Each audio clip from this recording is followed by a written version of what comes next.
নমস্কার বন্ধুরা, আজকে আমি ছাও বানাবো। বেশ ছাও, তার জন্য জলটা গরম বসিয়েছি আর একটু রিফাইন্ড তেল 2 চামচ দিয়ে দিচ্ছি আর একটু নুনও দিয়ে দেবো। ছাগুলো দিয়ে দেবো। জলটা ফুটে গেছিলো, তারপর তেল আর নুন দিয়ে তারপর ছাগুলো ফুটিয়ে দেবো। বসিয়ে দিয়েছি আর তেলটা গরম হয়ে গেছে। এখন তেতো করা রসুন দিয়ে দিলাম।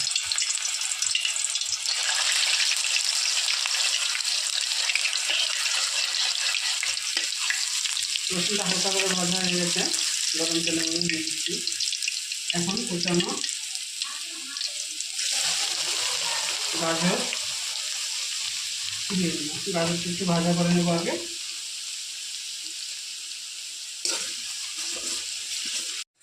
আর এখন ক্যাপসিকামটা দিয়ে দিলাম।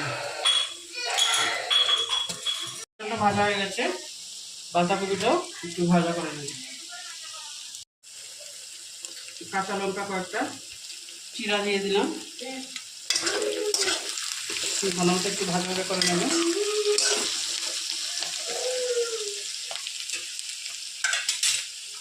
আদা থেতো করা দিয়ে দিলাম।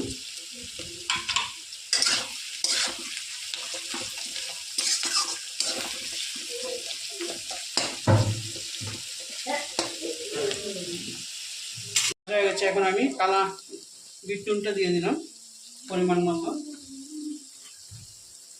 চিলি ফ্লেক্স দিয়ে দিলাম 1/2 চামচ। গোলমরিচের গুঁড়ো দিয়ে দিচ্ছি 1/2 চামচ। আর একটা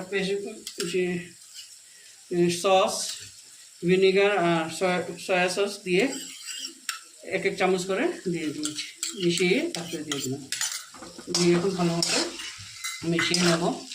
আর এইদিকে আমি আপনাদেরকে দেখাইনি আগে যে সিদ্ধ করা রাখার পরে যে ঠান্ডা জলতে ধুয়ে রেখেছি।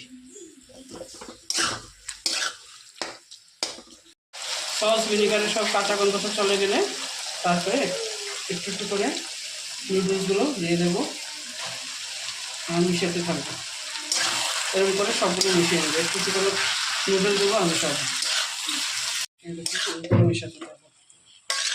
এই দেখেন বন্ধুরা, যদি আপনাদের ভালো লাগে অবশ্যই বাড়িতে ট্রাই করবেন, লাইক করবেন, শেয়ার করবেন, সাবস্ক্রাইব করবেন। Thank you.